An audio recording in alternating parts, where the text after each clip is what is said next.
Absolutely. My name is Graham Bodie. I'm a professor of media and communication in the Department of Media and Communication in the School of Journalism and New Media at the University of Mississippi. And I'm fortunate enough to be a CLI scholar last year and a fellow this year who teaches people to listen. So I study the virtue that we call at the University of Mississippi intellectual humility, but I frame it in terms of how we listen, particularly across our differences.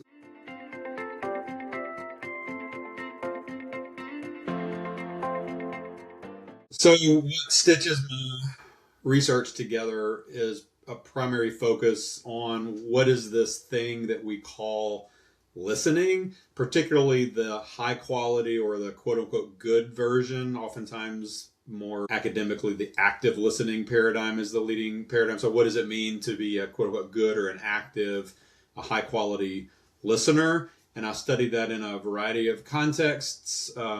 Out of my PhD, I was primarily studying it in the context of when you get support or comfort from a close personal friend or a spouse or somebody, an intimate partner. What is it that they say that makes you feel better or worse? And the idea that one person can say one thing and really intend to be like they think in their mind this is going to be supportive. Like you don't give support to someone thinking this is going to be terrible, right? And yet the other person is like, that was not helpful at all. Why would you say something? So what is this mismatch between what we, how we approach this thing that we call listening? And so there's a lot of variability there. And so when I was transitioning to the University of Mississippi about a decade ago, I really started to focus on not just close personal relationships, but just when you have a conversation with another person, whether it be in the workplace or in the political sphere, and you bump into these sort of differences in communication, differences in perspective, differences in worldview, and you realize like, wow, this person is like really different than me, and that's crazy. How can they be different? Because they're a smart person, and if they were as smart as me, they would believe what I believe, right? And so we have this tendency to sort of assume a lot of things about people in the way in which we hear them. And there wasn't a lot of attention on that scholarly in terms of the hearing. There's a lot of seeing research in psychology and so forth, but the hearing research, the listening research wasn't at that time. Since then, there's been lots of people a whole lot smarter than me, studying this as well. But this idea that when we get into situations, again, whether in the workplace or our personal relationships or on a train somewhere with a stranger, and we bump into these kind of, we see the world differently and we're communicating in really, really interesting and unique ways. How can we learn from those other people, and how do we shift our perspectives as a function of that? There's a really good intro video about the Center for Practical Ethics that asks students to ask themselves, what's my sort of next best outcome?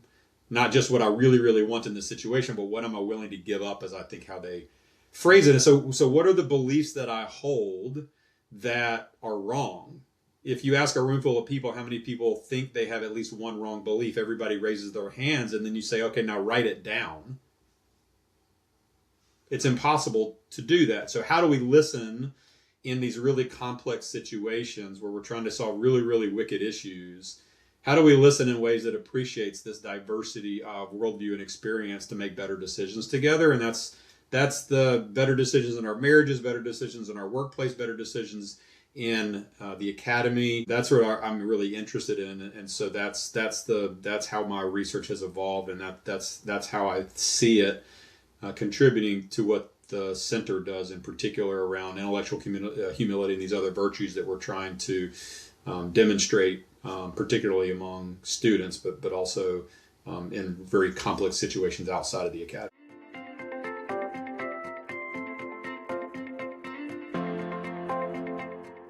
Yeah, so I came to this institution having already sort of lived an academic life from 2008 to 2017.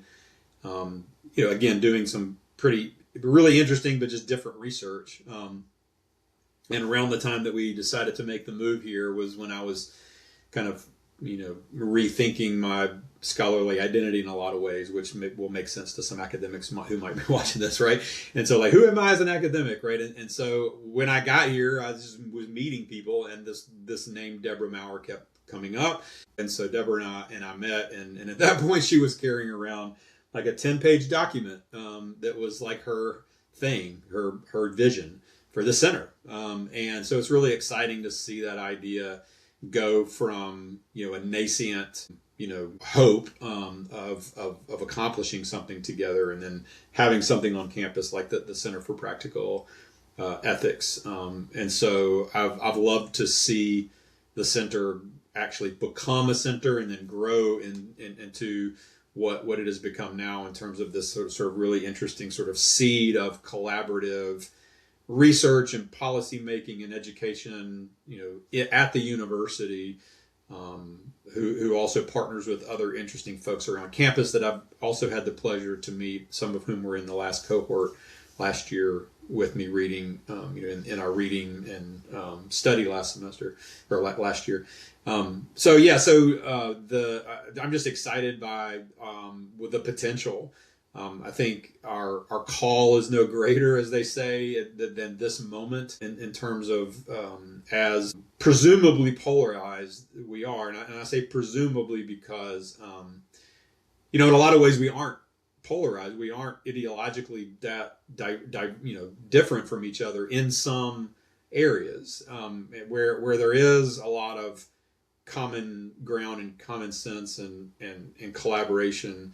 Media don't focus on that, and so I'm really interested in also bringing that perspective of like what we pay attention to, or what we're told to pay attention to, can suggest one narrative of that we're so divided that we can't talk across our differences, and we've quote unquote never been this divided, and then in other respects, like, yeah, we've been this divided before. We go through phases of division, and this is a phase of division that's really marked by affective rather than ideological polarization, and again, in a lot of domains.